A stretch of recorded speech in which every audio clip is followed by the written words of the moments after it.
আসসালামু আলাইকুম, সবাই কেমন আছেন? আজকে চলে আসলাম আপনাদের সাথে একটা ডিফারেন্ট রকমের রেসিপি নিয়ে। সেটা হলো নোয়াখালীর বিখ্যাত মরিচ খোলা। তো এটা বানাতে অনেক রকমের মাছ দরকার হয়, ছোট মাছ এবং বড় মাছ মিক্সড। সো আমি অনেক বেশি মাছ ভ্যারিয়েশন নিয়ে আমি জাস্ট 3 রকমের মাছ নিয়েছি। আপনারা যে কোনো রকমের মাছ নিতে পারেন। সো শুরুতে আমি নিয়ে নিচ্ছি পেঁয়াজ, দিয়ে দিচ্ছি লেবু ছোকলার কুচি, দিয়ে দিচ্ছি রসুন কুচি কুচি করে কেটে দিতে পারেন অথবা ছেঁচে দিতে পারেন। তারপর দিচ্ছি টমেটো কুচি, কাঁচামরিচ পরিমাণ মতো, যেহেতু আমি মরিচ কয়েক রকমের দিব, সো লবণ পরিমাণ মতো। এখন দিয়ে দিচ্ছি আমি একটু হলুদের গুঁড়া, আমি যতটুকু মাছ নিয়েছি ওটার উপর পরিমাণ করে। এখন দিয়ে দিচ্ছি আমি মরিচের গুঁড়া। মরিচ খোলাটা একটু ঝাল হয়, এই জন্য আমি মরিচ একটু বেশি করে দিচ্ছি। আর এখন আমি দিয়ে দিচ্ছি মরিচ বাটা। আমি 3 রকমের মরিচ দিয়েছি। এখন দিচ্ছি একটু জিরার গুঁড়া অথবা বাটাও দিতে পারেন আপনারা। আর এখন একটু দিয়ে দিয়েছি ধনে গুঁড়া। এখন এগুলোকে আমি ভালো করে মেখে নিচ্ছি।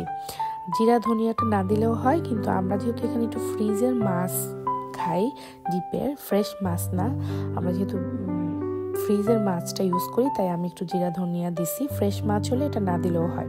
এখন আমি দিয়ে দিচ্ছি এখানে মাছগুলো। আমি নিয়েছি মলা মাছ, রুই মাছ আর চিংড়ি মাছ। আমি আসলে অনেক রকমের মাছ খাই না, আমি কিছু ধরনের মাছ খাই। আমি যেগুলো খাই আমি ওগুলোই দিয়েছি। আর আপনারা যদি অন্য কোনো মাছ খান সেটাও দিতে পারেন।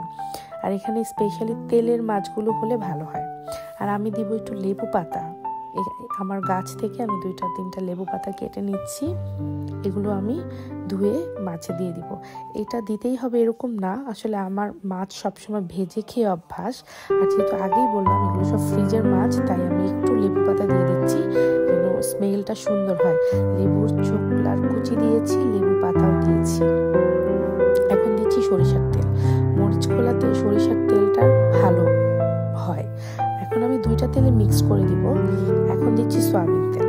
আপনারা চাইলে পুরো রান্নাটাই সরিষার তেল দিয়েও করতে পারেন, সয়াবিন তেল দিয়েও করতে পারেন, বাট আমার কাছে সরিষার তেলটা ভালো লাগে, তো আমি 2টা একসাথে মিক্স করে দিয়েছি।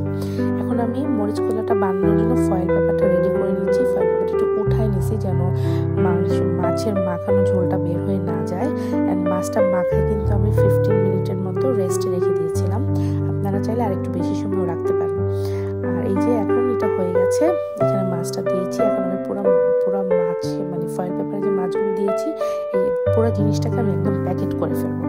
বাংলাদেশে হলে আমরা কলা পাতায় বানাতাম, এটা কলা পাতায় হয় অথেন্টিক রেসিপিতে, বাট যেহেতু আমি বিদেশ থাকি, এখানে কলা পাতা এত অ্যাভেলেবেল না, তাই আমি ফয়েল পেপারে বানাচ্ছি।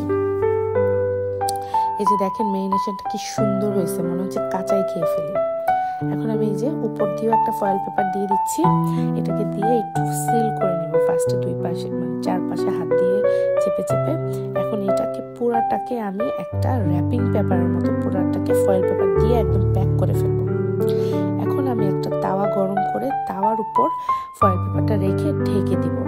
এটা ইউজুয়ালি অথেন্টিক রেসিপিতে ভাপা পিঠার মতো স্টিমে হয়, একটু নরম নরম হয়, সিদ্ধ হয় স্টিমে, বাট আমার কাছে পোড়ায় নিলে ভালো হয়। এই যে ঢাকনাটা উঠাই, এখন আমি এটাকে উল্টাই দিব, অপোজিট পার্ট করে দিব।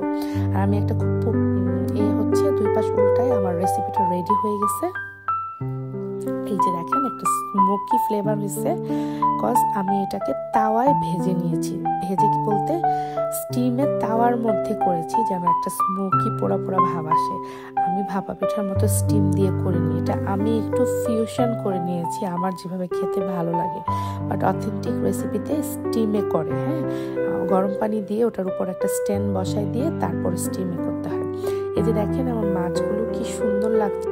আপনারা একবার আমার মতো তাওয়ায় ছেঁকে বানিয়ে দেখেন, স্টিমে না করে। স্মোকি ফ্লেভারটা অনেক মজার।